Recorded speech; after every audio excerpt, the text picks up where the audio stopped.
Nephilim Nightmare is one of my books that details the beginnings of the Nephilim found in Genesis 6. We also discuss the origins of the Pleiadians and the messages that they're sending to Earth. I'm Dr. Fred, and you're listening to Study, Grow, Know. Welcome to Study, Grow, Know, where we discuss theology, prophecy, and current political issues from a conservative biblical perspective. Here's your host, Dr. Fred DeRuvo. You know, something tends to stand out among the volumes of research available regarding the subject of the New Age. It's the fact that many who are seriously involved in this movement have some type of religious training in their backgrounds. And what I mean by that is that many individuals come from households where some type of religion was practiced or was at least acknowledged in some way. In any number of cases, each parent had their own particular religious background, though the child may have grown up ultimately practicing nothing. For instance, it's interesting to know that many come from Baptist backgrounds, Jewish backgrounds, other Protestant affiliations, along with various religions, and of course many are atheists or agnostics. And one individual I came across in my research goes by the name of Leah Shapiro, and she's one who comes from a mixed culture religion. Her father was Jewish, though a professed atheist, and while Leah's mother was Southern Baptist. Now, in Leah's book called Comes the Awakening, Realizing the Divine Nature of Who You Are, a Pleiadian book, she gives a bit of her testimony, so to speak, and it's interesting, albeit it's sad at the same time. For her, it was a mixed bag of outlooks on life, and she recalls stating this: "My parents never did figure out what beliefs or religion we should be raised with," unquote. She readily admits that while she grew, no religion was practiced in their home, and while she admits to not knowing a thing about the Bible, she grew up learning to trust in her own spiritual power. Now, as an adult, she now states that she is a higher-level Pleiadian. Through a blended path of, learning the hippie ways, to giving a peace chance, to protesting, to a time of spiritual awakening, Leah came to learn that she was actually not a physical being with a spirit, but actually a spiritual being with a body of flesh. You know, what's funny is that these realizations came to her over time and through visions that she encountered. It was through these visions that she came to know herself and her purpose. Within those visions, she met an individual whom she describes as a light being. This particular light being turned out to be none other than Jesus, she tells us. Of course, as she quickly discovered, Jesus was not the Jesus that the Bible has made of him, but he was as we are, she says. Now, like many, Leah came to the realization that she's God, and she uses the capital G, by the way. She describes an experience that she states was being born again, though at the time she was not aware of what that term meant.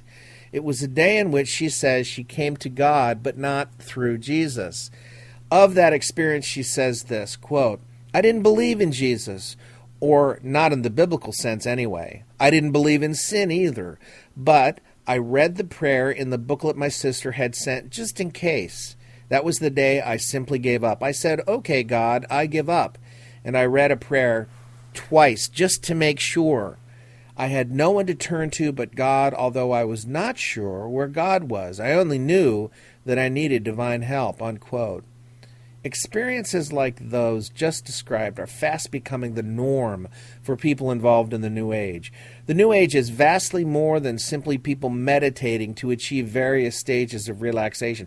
It incorporates a complex belief system in which Nephilim demons masquerade as aliens to teach human beings the alleged truth of the Bible and all about God.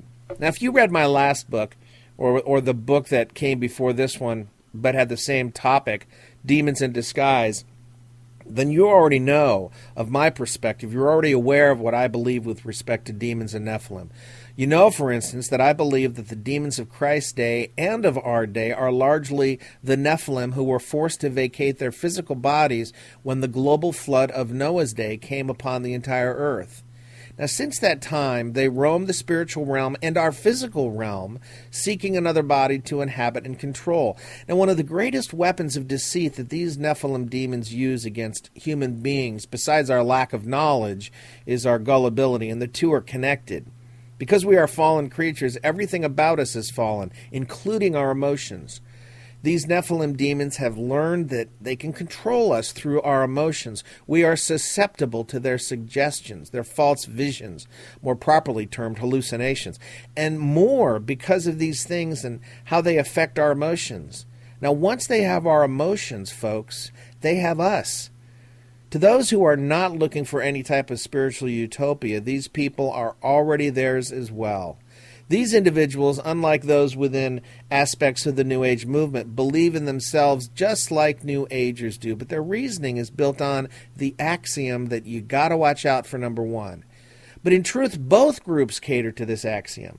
While the person normally seen as the outcast of society, often found within the repugnant underbelly, tends to live by this adage that points the focus directly on them and their needs, the New Agers' motivation is really no different. It only appears to be different, since what they seem to be yearning for is much more altruistic. The truth of the matter is that all groups within society, not authentically Christian, yearn to fulfill their own selfish desires any way they can. To believe that because of involvement in the New Age, the motivation becomes instantly the opposite of self-serving is merely part of the enemy's deception. It's all self-serving. Now, what I want to do in these lessons, and as I present them to you, it's really the result of studying and research aspects of the New Age that I had only heard, but not too deeply. The amount of lies, though, that are routinely spoken or transmitted to human beings, as well as the twisted way in which the Bible is regularly taught by these same Nephilim demons, is astounding. And the most tragic aspect of all of this is that these individuals who have fallen so hard under the spell of the Nephilim horde that they roundly and without hesitation reject what the Bible teaches, believe it to be false. They prefer to receive and accept the words of a strange being who neither is asked to prove his identity nor offers to do so. Now, of course, it does not necessarily connect only to the New Age movement throughout the world. These Nephilim demons and fallen angels are also busy plying their lies and deceptions onto those in the visible church. And they do this through people who sound and are very intelligent. And in many cases, they have a very easygoing writing style and speaking style, which tends to draw the reader or the listener into their snare. Many are completely unaware that these individuals are foisting absolute heresy onto the individuals within the visible church. And they're able to do this because most people do not know what they believe. Now, the Pleiadian web of deceit is really the Nephilim web of deceit. I want to make that clear. For it is through these beings that the lie is being perpetrated today, as Pleiadians for the New Age and the Aquarian movements, and as Christian-looking leaders who, while using terminology familiar with the average Christian, undergirds their message with blasphemous views. Now, when Christians come out against their views, these same Christian-looking leaders have no difficulty in remonstrating against them in order to embarrass them into silence. It's quite an intricate web that the Nephilim demons and fallen angels have worked to create over centuries. Largely, humanity is certainly caught within the many layers of this web. They've been busy spinning their web slowly, methodically, and consistently wrapping it around anyone who comes too close. Extrication from this web seems impossible, because there are too many voices out there preaching the same message. Though unique to various groups, however, God is able. He calls us never to forget the command that we received from our Lord Jesus Christ, who stated that we are to evangelize the lost. Now, as we go through the message, I pray that God will grant us His heart, His compassion, His wisdom, and His words to reach out to people like Leah, people who are desperate in need of His truth and His salvation. Now, as far as I'm concerned, the Nephilim nightmare is exactly that, a nightmare being perpetrated against humanity and building to its scheduled and foreordained climax. It goes much further than just the New Age or the space alien phenomenon. In fact, I believe it has wormed its way into virtually every area of society, though in many ways people seem completely unaware of it. This goes along perfectly with the delusion that God says He is sending people so that they will believe the lie. And Paul tells us this in 2 Thessalonians 2, verses 11. People are not merely focusing primarily on aliens or space beings or whatever label they are given, yet that seems to be the most obvious channel.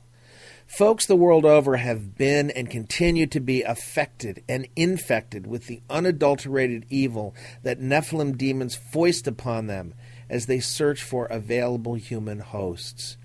You know, what's fascinating and alarming is the way in which this has occurred slowly and consistently over time. It makes sense, though, that they would opt to work their program in such a way so that people do not become wise to their true purpose and threat. Beyond this, the space alien connection is, as revealed to the world through the New Age, is simply part of the problem. A problem far more nuanced and seemingly less evil than other avenues through which Nephilim demons, fallen angels, and even Satan himself have infiltrated earthly society. You know, parts of these audio messages are not pretty, though they have a wonderful and bright conclusion for those who trust in Christ. These audio messages will endeavor to reveal the work of evil spirits who masquerade as Pleiadians. And beyond this, we're going to delve into the underbelly of society, into areas not normally noticed by the average individual, areas in which these same groups of evil spirits, and they're the Nephilim demons and the fallen angels, they either masquerade as something else entirely or choose to remain deep in the shadows, well behind the human being they have affected and infected with their diabolical and detrimental theology. Now, in noting this, please understand that it is not my intent to glorify any violence, depravity, or even rank evil of human beings who have given themselves over to these spiritual entities, either knowingly or unknowingly. The majority of details in most cases that I'm going to highlight are purposefully kept to a minimum. Yet at the same time, these areas need highlighting so that it's understood with what we are dealing. The spiritual beings that flit from their dimension to ours instantly and disappear just as quickly are without question malevolent. Even atheists and agnostics who have spent years researching the alien phenomenon have arrived at some conclusion, and it's the same conclusion that we're arriving at in our books, though they don't believe that demons and fallen angels are the culprits. These same entities that wreaked havoc on God's creation to the point that God had to destroy his creation, except for Noah, his family, and the animals they took on with him on the ark, are here with us today. These beings, while their physical bodies may have died at one point in time, in spiritual form, have continued to chase after human flesh, incarcerating themselves within the human body whenever possible. This gives them the ability to do more than they would do if they merely remained in the shadows of the spiritual dimension apart from flesh. Now, by bringing themselves in contact with and eventually taking up residence within human beings, they once again experience what they experienced during the days of Noah, when they enjoyed the physical experience their original bodies afforded them. The physical pleasures these beings chase after are assuaged only when they have another physical body to work through and manipulate. Since the time God saw fit to destroy his entire living creation, these Nephilim demons, fallen angels, and Satan himself know that they roam around on borrowed time. They realize their end is sure simply because of the fact that Christ died and was resurrected.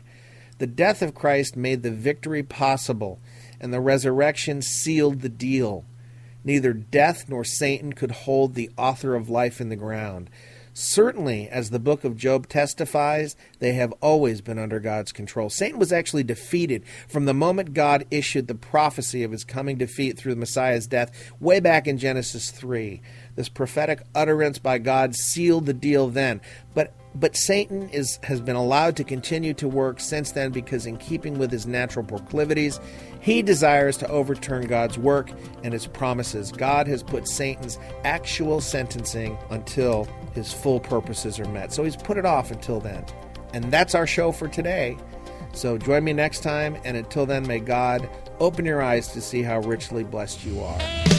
You've been listening to Study, Grow, Know with Dr. Fred DeRuvo. Please join us each week for new broadcasts that deal with theology, prophecy, and political issues from a biblical, conservative perspective.